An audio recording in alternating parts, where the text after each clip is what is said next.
हृदय से विश्वास करने का क्या अर्थ है? भाग 2। 10 क्योंकि धार्मिकता के लिए मन से विश्वास किया जाता है और उद्धार के लिए मुंह से अंगीकार किया जाता है। रोमियो 10:10 मनुष्य का हृदय। इन पदों पर विशेष रूप से ध्यान दें, क्योंकि मन से विश्वास किया जाता है।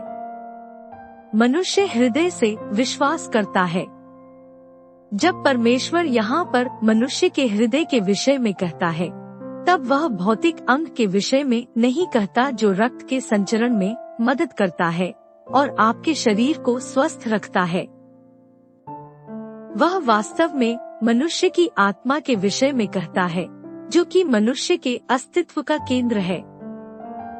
आपको याद होगा कि पिछले अध्यायों में मैंने बताया कि मनुष्य का आत्मा या हृदय वास्तविक मनुष्य है।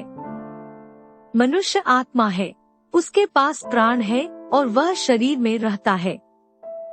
मुझे याद है कि मैंने अपनी जवानी में एक व्यक्ति को बोलते हुए सुना। वह उसे प्रचार कह रहा था, परंतु वास्तव में उसने बौद्धिक व्याख्यान मात्र दिया था, क्योंकि वह प्रचार नहीं था। जो कुछ वह बोल रहा था वह नया नियम नहीं था और न ही वह बाइबल से प्रचार कर रहा था। अपने व्याख्यान के दौरान वह हमारा मजाक उड़ा रहा था, जो पुराने बाइबल आधारित हृदय से महसूस किए जाने वाले उद्धार पर विश्वास करते हैं।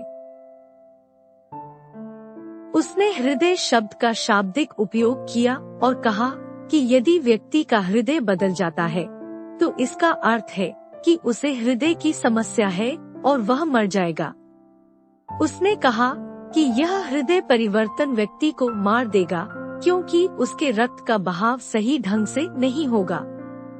उसने गलत सोचा था कि मनुष्य के पास केवल बुद्धि और शरीर होता है, परंतु मनुष्य बुद्धि और शरीर से बहुत बढ़कर है।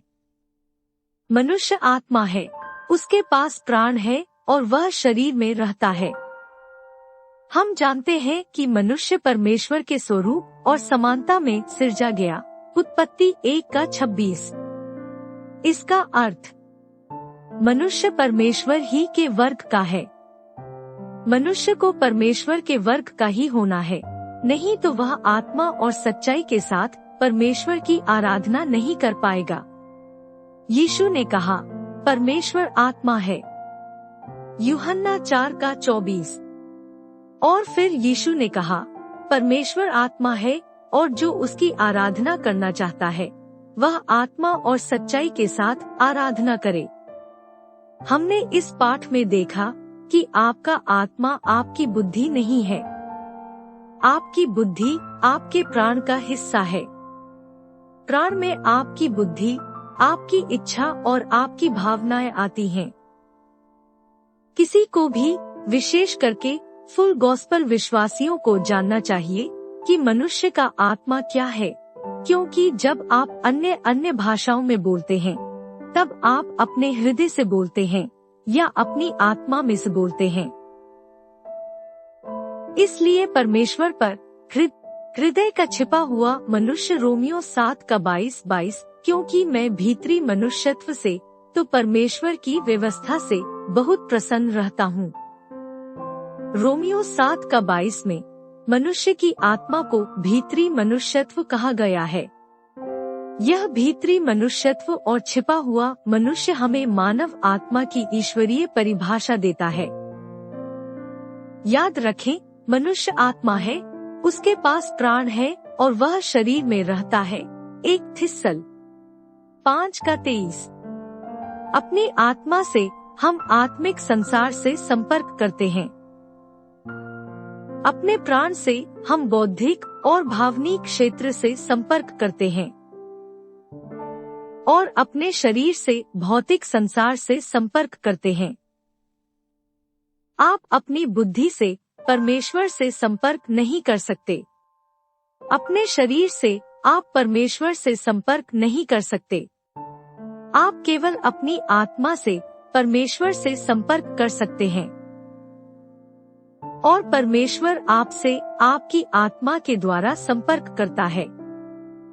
अवश्य ही जब आप परमेश्वर के वचन का प्रचार सुनते हैं, तब आप उसे अपने भौतिक कानों से सुनते हैं और वह आपकी स्वाभाविक बुद्धि से होकर हृदय में या आत्मा में प्रवेश करता है।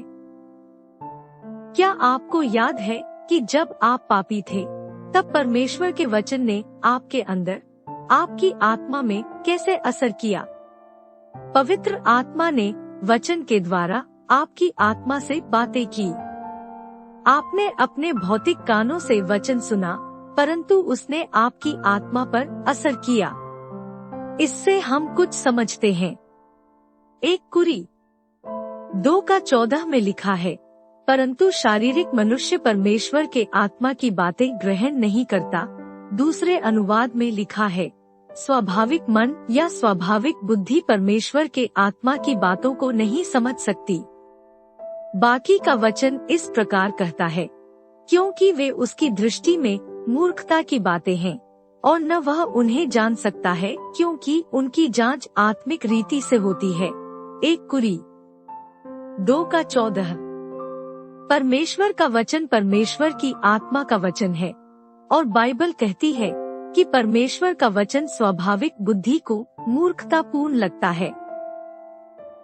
परमेश्वर का वचन स्वाभाविक बुद्धि को मूर्खतापूर्ण लगता है। इसका कारण आप अपनी बुद्धि से बाइबल को नहीं समझ सकते, उसे आत्मिक रीति से समझा जाता है। आप अपने हृदय और आत्मा से परमेश्वर का वचन समझते हैं। यदि कारण है कि आप कुछ पदों को बार बार पढ़ते हैं और फिर भी उसका अर्थ समझ नहीं पाते, फिर आप एक दिन पढ़ते हैं और आपको अचानक उस पद का अर्थ समझ जाता है और आप कहते हैं, मैं पहले इस बात को क्यों नहीं समझ पाया? आपने उस समय उसे अपनी हृदय से समझा।